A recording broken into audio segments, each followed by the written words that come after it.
Welcome to RTI news. Rudrangi మండలంలో జరిగిన road ప్రమాదంలో గల్ఫ్ కార్మికుడు మృతి.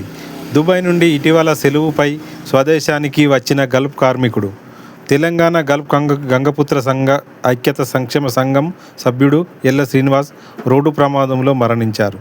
ఇండియాలో తన బంధువుల ఇంటికి తిరిగి వస్తుండగా రుద్రంగి మండలంలో జరిగిన రోడ్డు ప్రమాదంలో ఆయన అక్కడికక్కడ మృతి చెందారు. శ్రీనివాస్ ఆస్మిక మరణం పట్ల దుబాయ్లోని తెలంగాణ గల్ఫ్ గంగపుత్ర ఐక్యత సంక్షేమ సంఘం తీవ్ర దిగ్భ్రాంతి సంతాపాన్ని వ్యక్తం చేసింది. దుబాయ్లో సంఘం ఆధ్వర్యంలో శ్రీనివాస్ చిత్రపటానికి పూలమాలలు వేసి ఘనంగా నివాళులు అర్పించారు.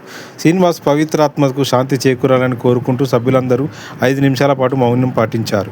ఈ కార్యక్రమంలో గల్ఫ్ వింగ్ అధ్యక్షులు రవి కట్కం, సంఘం అధ్యక్షులు తోకల శంకర్, ఉపాధ్యక్షులు బింగి రాజు, ప్రధాన కార్యదర్శి పల్లికొండ గంగా నరసన్నలతో పాటు ముఖ్య సభ్యులు పుట్టిరాజు, బింగి నరసయ్య, ఊట్నూర్ నరసన్న, ఇంటెప్పు నరేష్, మేడి రమేష్, పల్లికొండ అనిల్, జుంబర్తి నరేష్, జుంబర్తి తిరుపతి, కల్లెడ మహేష్, కోండ్ర నారాయణ, బింగి పోచన్న తదితరులు పాల్గొని ఆశ్రు నివాళులు అర్పించారు. అట్లాగే మనోళ్ళు కూడా కొన్ని విషయాలు మాట్లాడతారు. మీరు కూడా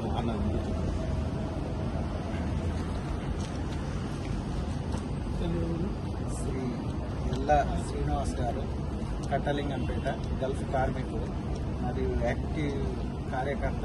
ఇక్కడ గల్ఫ్ కార్మికుల అవగాహన వేదిక సభ్యులు వీళ్ళందరూ మెంబర్లు మన జీడబ్ల్యూఎస్ఏ తరఫున. ఈయన కూడా ఇంతకుముందు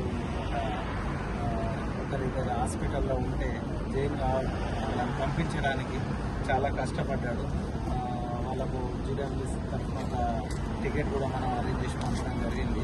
దురదృష్టవశాత్తు ఈయన ఇంటికి వెళ్ళేవాడు. ఇక్కడ కూడా చాలామంది హెల్ప్ చేసేవాడు, జాబులలో పెట్టించేవాడు. కట్టలింగాపూరు చంద్రపూర మండలం చెందిన సునన్న వెకేషన్ చుట్టి లీవ్ కోసం ఇండియాకి వెళ్ళింది. ఇండియాకి వెళ్ళాక ఒక 4-5 రోజుల లోపల రోడ్ యాక్సిడెంట్లో చిన్న రోడ్ యాక్సిడెంట్లో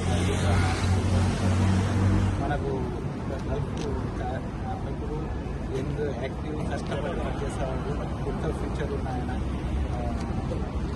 మనం విడిచిపెట్టిపోయినందుకు మనకు బాగా ఆ బాధలో యాడ్ చేసుకుంటారని అందరం చుట్టుపక్కల గ్రామాలు మరియు మిత్రులు అందరం ఒకసారి వీళ్ళందరికీ జీడబ్ల్యూఎస్ఏ తరఫున మనం అకాడ సంతాపం తెలియజేస్తున్నాం. ఇంకొకటి ఏంటంటే ఇతని ఊరు కట్టలింగంపేట, చందుర్తి మండలము, రాజన్న సిరిసిల్ల జిల్లా. మరియు ఎల్ల శ్రీనివాసు మరి వారి కుటుంబానికి కూడా ఏదైతే మన ఎన్ఆర్ఐ పాలసీ వారికి కూడా కుటుంబానికి వర్తించాలని మరి మన ఎన్ఆర్ఐ మన ఉద్యమకారులు ఎవరైతే డోన్పన్ కృష్ణన్న, మరి రవన్న, ఇంకా మనులు చాలా ఉన్నారు, వారందరికీ కూడా విజ్ఞప్తి చేస్తున్నా. మరి గవర్నమెంట్ కూడా దీనికి ఇప్పుడు ఉన్న ప్రస్తుతం ఉన్నటువంటి గవర్నమెంట్ కూడా వారి కుటుంబానికి ఆర్థిక సహాయం అందించి వారి కుటుంబాన్ని ఆదుకోవాలని కోరుతున్నా. మరి జై ఎన్ఆర్ఐ పాలసీ, జై జై ఎన్ఆర్ఐ పాలసీ.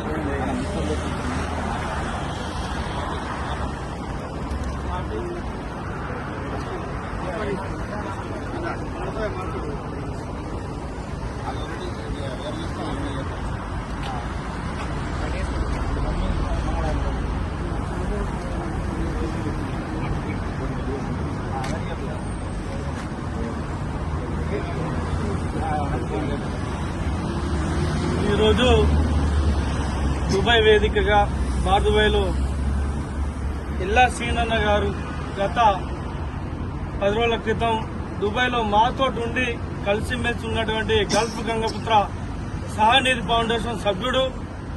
గత 6 సంవత్సరాల నుండి మాతోటి కలిసిమెలిసి ఉన్నటువంటి మా మిత్రుడు.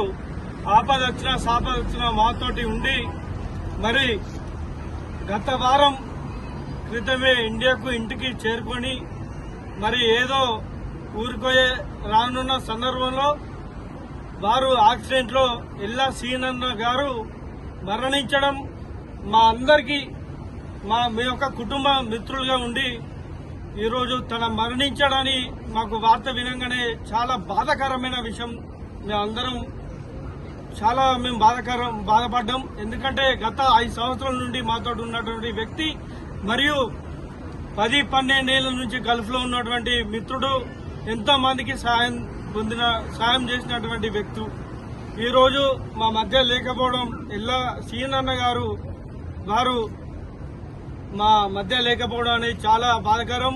అలాగే గల్ఫ్ గంగపుత్ర సహానిధి ఫౌండేషన్ ఆధ్వర్యంలో వారికి వారి కుటుంబానికి ఎల్లప్పుడూ మేము తోడుండి వారి కుటుంబానికి ఎప్పటికైనా మేము రుణపడి ఉంటామని కూడా మరి వారి కుటుంబానికి మేము తెలియజేస్తున్నాం. ఎల్లా సీనన్న గారికి నిజంగా మా మధ్య లేకపోవడం చాలా బాధ అనిపించింది. ఎందుకంటే తను చేసిన సేవలు చాలా మంది ఇక్కడ తెప్పించి కంపెనీలో తెప్పించిండు, ఎంతో మంది సెట్ చేసిండు. మరి 10-12 ఏళ్ళు ఉండి వెళ్ళంగానే చుట్టి వెళ్ళిండు, వెకేషన్ వెళ్ళిండు. కానీ అటువంటి ప్రమాదకరం చాలా బాధ అనిపించి ఈరోజు మేము తీవ్రంగా దిగ్భ్రాంతి అయినాం. వారికి నిజంగా మా మిత్రులు అందరం కలిసిమెలిసి ఉండి వారికి ఆత్మకు శాంతి చేకూరాలని కోరుకుంటున్నాం. జై కల్పన, జై గంగపుత్ర. అట్లనే వారి కుటుంబానికి వారి పిల్లలకు తెలంగాణ ప్రభుత్వం నుండి ఏదైతే ఎన్ఆర్ఐ పాలసీ మన కాంగ్రెస్ ప్రభుత్వం అమలు చేసిందో అది కూడా అమలు చేసి వారి కుటుంబాన్ని ఆదుకోవాలని మా మిత్రులందరం గల్ఫ్ గంగపుత్ర సహానిధి ఫౌండేషన్ ఆధ్వర్యంలో తెలంగాణ కాంగ్రెస్ పార్టీ ప్రభుత్వాన్ని కోరడం జరుగుతుంది. జై తెలంగాణ, జై గంగపుత్ర.